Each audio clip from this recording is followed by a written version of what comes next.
حضرت عائشہ صدیقہ رضی اللہ تعالیٰ عنہ فرماتی ہیں میرے پاس ایک عورت آئی تو میں نے اس کے ساتھ 2 بیٹیاں تھی اس کی، میرے پاس 3 کھجوریں تھی، میں نے اس بی بی کو دے دی، 2 بیٹیاں تھیں۔ اس عورت نے کیا کیا، میں دیکھ رہی تھی، ماں تھی نا اور بیٹیوں کی ماں تھی، اس نے پہلے ایک کھجور دونوں بیٹیوں کے منہ میں ڈالی اور پھر جو کھجور اس کے پاس بچ گئی میرا خیال تھا یہ کھائے گی، لیکن اس ماں نے اس کھجور کے 2 ٹکڑے کیے اور وہ بھی اپنی بیٹیوں کے منہ میں ڈالے۔ حضرت عائشہ صدیقہ فرماتی ہیں اس کا عمل اتنا حسین تھا،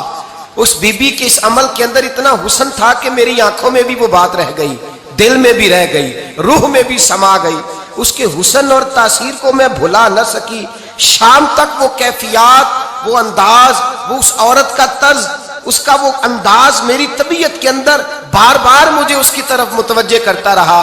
شام کو محبوب تشریف لائے، نبی کریم صلی اللہ علیہ وسلم شام کو جب تشریف لائے تو حبیب پاک علیہ السلام کو میں نے بتلایا، میں نے کہا حضور بی بی آئی تھی، اس کا چہرہ بتا رہا تھا کہ بھوکی ہے، لگ رہا تھا کئی دنوں سے کھانا نہیں کھایا، 3 کھجوریں تھی ہی میرے پاس 3، 2 بیٹیوں کو دے دی، وہ کھا سکتی تھی، لیکن یا رسول اللہ صلی اللہ علیہ وسلم اس نے کھائی نہیں، وہ بھی کھجور 2 ٹکڑے کر کے بیٹیوں میں بانٹ دی ہے۔ حضرت عائشہ کہتی ہے دیر تک حضور میری بات کو سنتے رہے، دیر تک میری طرف دیکھتے رہے، اس تصور کو، بیٹی کے پیار کے اس ذائقے دیر تک محبوب محسوس کرتے رہے، اور پھر فرمایا عائشہ جو دنیا میں بیٹیوں کی وجہ سے آزمایا جائے گا، جب قیامت کا دن آئے گا تو رب اس سے حساب نہیں لے گا، بے حساب ہی جنت میں داخل فرما دے گا۔ اللہ پھر اس سے حساب نہیں لے گا جو بیٹی کے سبب سے آزمایا جائے۔ یعنی حضور نے باپ کو کہا کہ بیٹی کو مصیبت نہ سمجھنا، اگر کبھی اس کے میکے سے جھگڑے کا پیغام بھی آ جائے،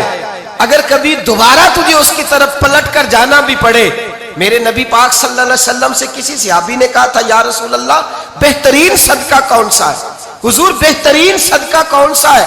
وہ میرا مال جو اللہ کے راستے میں خیرات کروں تو رب مجھے زیادہ اجر عطا کرے، وہ کون سا ہے؟